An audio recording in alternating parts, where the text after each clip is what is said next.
Big East Shootaround is on the road for March Madness. We have come to the Boston Garden for the Sweet 16. Partner doesn't get better than this shoot-around on the road. Huggins, Wright, Old Big East. It's going to be a lot of fun. And Shootaround starts right now.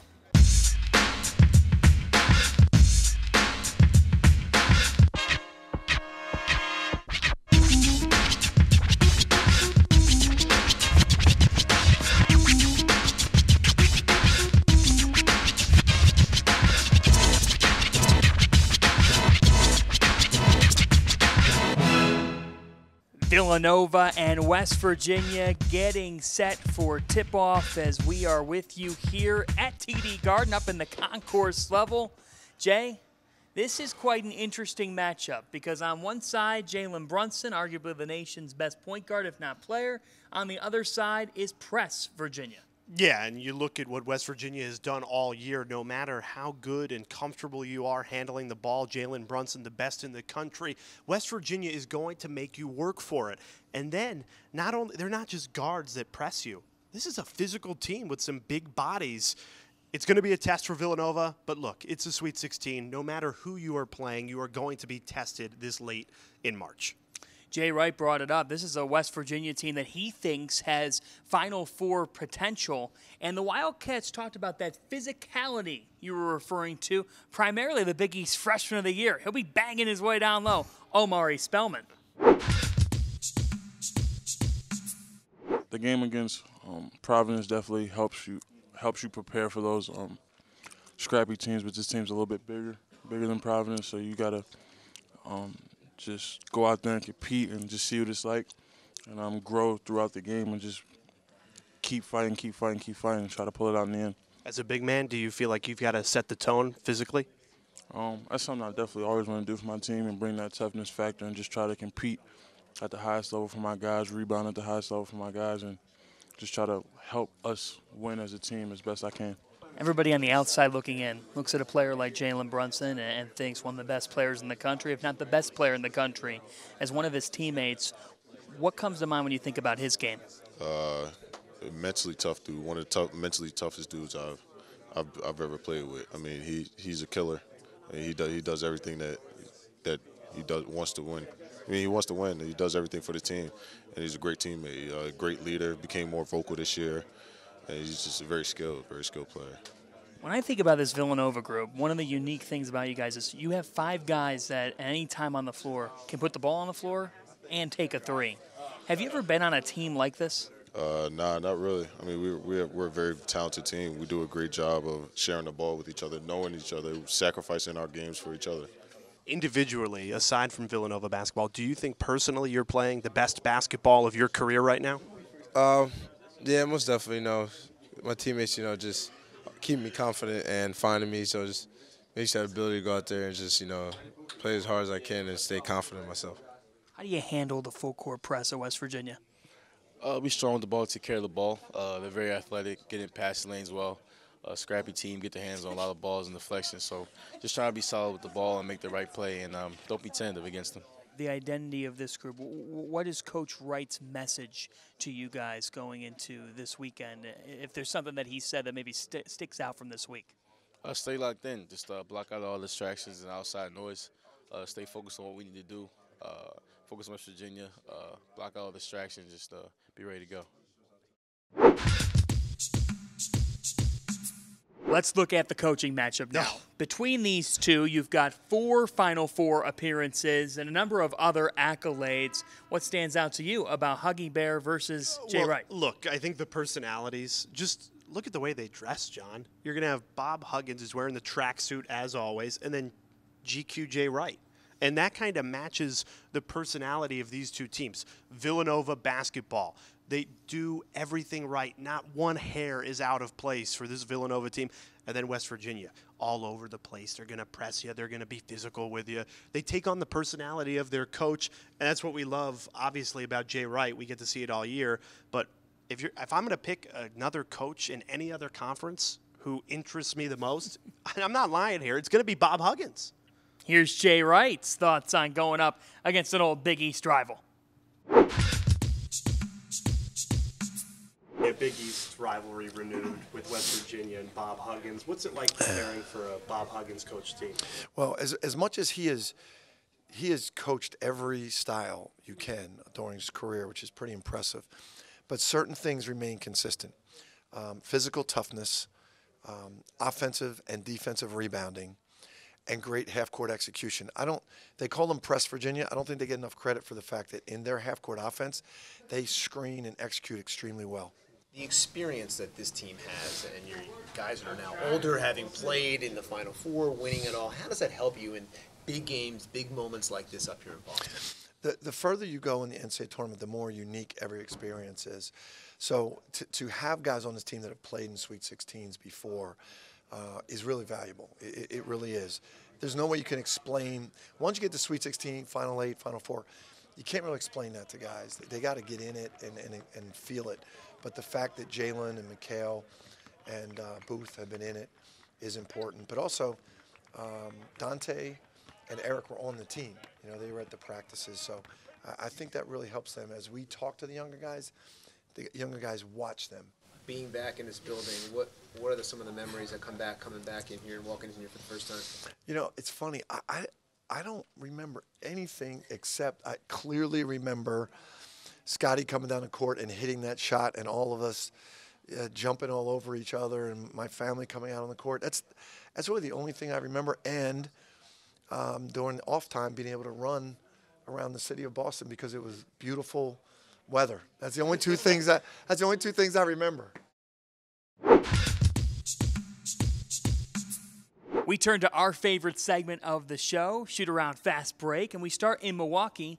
While Marquette's season ended in the NIT, Andrew Rousey made history, passing Dwayne Wade for the single-season points mark at Marquette. And when you think Marquette basketball, you think Dwayne Wade, Andrew Rousey leaving his mark on a Golden Eagles program. And he was the veteran on this really young team as Marquette continues to get better and better. Remember Andrew Rousey, his contributions in the scoring column, they'll be remembered for that record, but also he really helped mentor a lot of these young guards. On top of that, Rousey passing Steve Novak, a former Marquette great, for the all-time three-pointers mark in a single season, and Novak was on hand, applauding Rousey's efforts. Very cool to see him at the Al McGuire Center. Good for Andrew Rousey. He leaves a great mark on this program. He does, and forever we'll call each other and I'll say, Andrew Rousey, what comes to mind? 3-ball, unlimited range, a ton of fun to watch. Awesome that he gets to leave his legacy there. We turn to the national awards in college basketball. Last day to vote, HoopHallAwards.com is the place to go. And, Jay, we start with the Julius Erving Award, which is loaded with Big East stars. You took the words right out of my mouth. Only 5 nominations for the best small forward in the country. 3 of them come from the Big East, and there's no surprise. You got Trayvon Blewett, Mikal Bridges, and Keelan Martin. John, it's tough to tell you which of those 3 should be the front runner for that award. All of them having incredible seasons. You hope that one of those 3 guys takes it home for the conference, though. All right, the Jerry West Award has Marcus Foster as one of the nominees. When you look at the other shooting guards in the category, all of them have one thing in common, and that is scoring the basketball. Marcus Foster absolutely deserves to be one of the best 5 shooting guards in the country. Let's turn to the Kareem Abdul-Jabbar Award. For the second straight year, Seton Hall's Angel Delgado is a finalist, and as if he needed to make his case anymore, he becomes just the second player in the history of the NCAA tournament to have a 20-20 performance against a 1 seed. The only other guy to do it, Hakeem Olajuwon. What a night for Delgado against Kansas. And if you want to give the voters a lasting impression on why you deserve that award, that's as good as you can get. It really is. As another guy that's here in Boston is a finalist, and that man is Jalen Brunson for the Bob Cousy. And when you look at the point guards in the country, I would say this is the toughest category. The good news is Jalen Brunson's playing his best basketball right now, a career high in the Big East Tournament final to beat Providence in overtime. The way he just commands and makes this Villanova offense tick, a lot of people are saying he's the National Player of the Year. So, hey, if you're going to be the National Player of the Year, you should be the best point guard in the country and win the Bob Cousy Award as well. That said, he is also a Naismith Award finalist, one of 4 remaining in the pack. Brunson, such a special player. As we continue on Fast Break, with something that you loved from this week. Well, look, we'll take you behind the Big East shoot-around curtain for a second and tell you we had some travel difficulties getting here to Boston. Amtrak canceled. Producers, John Fanta, myself, pile into the car. We drove up ourselves. We're not the only ones that had trouble getting to Boston. The Villanova Wildcats, this team doesn't have trouble with much, but check out the bus. Took 3 different attempts to get out of the parking lot to catch the charter flight from Philadelphia to Boston. Nor'easter Toby causing tons of problems for the media, for the players. But, hey, we're all here ready to watch Villanova in a Sweet 16 battle. The only Toby I knew was Toby Hegner until this nor'easter came in on us, and, man, it left a punch. It did, but you know what? We battled through it just like Villanova did. It's just so funny that somebody captured that on camera because, you know, 30 years ago, the story would have been you would have never believed it. We barely got out of the parking lot, blah, blah, blah. But, yeah, now we've got the video of Villanova struggling. Well, nobody has won more in the last half-decade than the Villanova Wildcats. And I set the stage here for this Sweet 16 showdown and the road ahead for Nova as they try for their second national title in the last 3 years on this run. There is a dynasty that's formed in college basketball in the last 5 years. Its name is the Villanova Wildcats. Nobody has won more in the last half-decade, as Jay Wright has charged the program to a 161-21 record. And after a national championship in 2016, the Wildcats are back in the Sweet 16 for the second time in 3 seasons. How have they done it? Well, they say this time of year, you have to ride your stars. Villanova has 2 that are playing on another level. In Naismith Award finalist Jalen Brunson, and Big East Tournament Most Outstanding Player Mikal Bridges. Brunson's 687 points this season are the most by a Wildcats player since Kerry Kittles tallied 706 in the 1994-95 campaign. Brunson also has 416 career assists. He is one of only 6 players in program history to register 1,500 or more points and 400 or more career assists. As for Bridges, an NBA draft lottery prospect, the junior is peaking at the perfect time for the Cats. After averaging 19 points per game in February, the star has put up 21.3 points and 5 rebounds per game through 6 contests in March. Offensively, this team rains threes. In fact, with 419 three-pointers this season, Villanova has the 3rd highest single-season total in NCAA history. The Wildcats have the complete package to hoist the program's 2nd national championship trophy in the last 3 years. But with the way this edition of March Madness has gone, it won't be easy. One thing's for sure, though. Villanova's premier level of consistency bodes well on this dance floor. And it's just so tough to put into words how dominant this Villanova team has been in this 4-year stretch. And, John, another tough battle for this Villanova team. West Virginia in the Sweet 16. We've talked a lot about the main players. You've heard from coaches and players. But let's hear from us. What is the key to beating the Mountaineers tonight? Between the 2 teams, they have a turnover margin of +8. So they both know how to force those turnovers, but they don't give the ball away very much. So I think the key is once Jalen Brunson, because I think he will be able to break through the pressure, but once he breaks through that press, who is going to shine from the wing position for Villanova? We know Mikal Bridges can do so, but I think it's either DiVincenzo or Booth who are so important. Jay, once you break the press, you're going to get open looks. That bodes well for a Wildcats team that's just on a roll from beyond the arc. Well, also, if you look at Bob Huggins, great coach, great game planner, he's going to say, okay, we have to shut down the three-point shooters.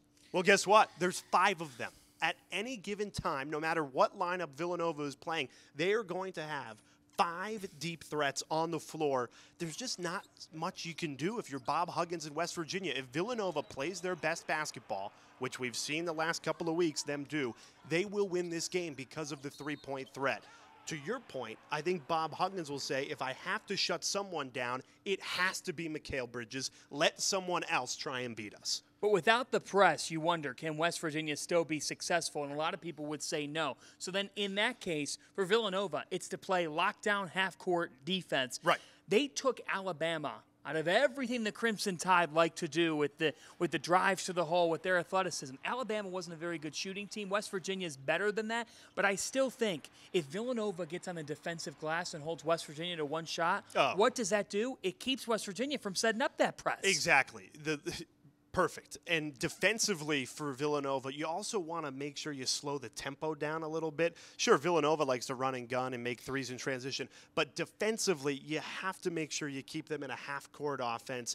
Take as much time off the shot clock as possible, because when we saw, again, it's a 13 seed in Marshall, but West Virginia totally dictated the tempo of that game, and they put 94 points up on them.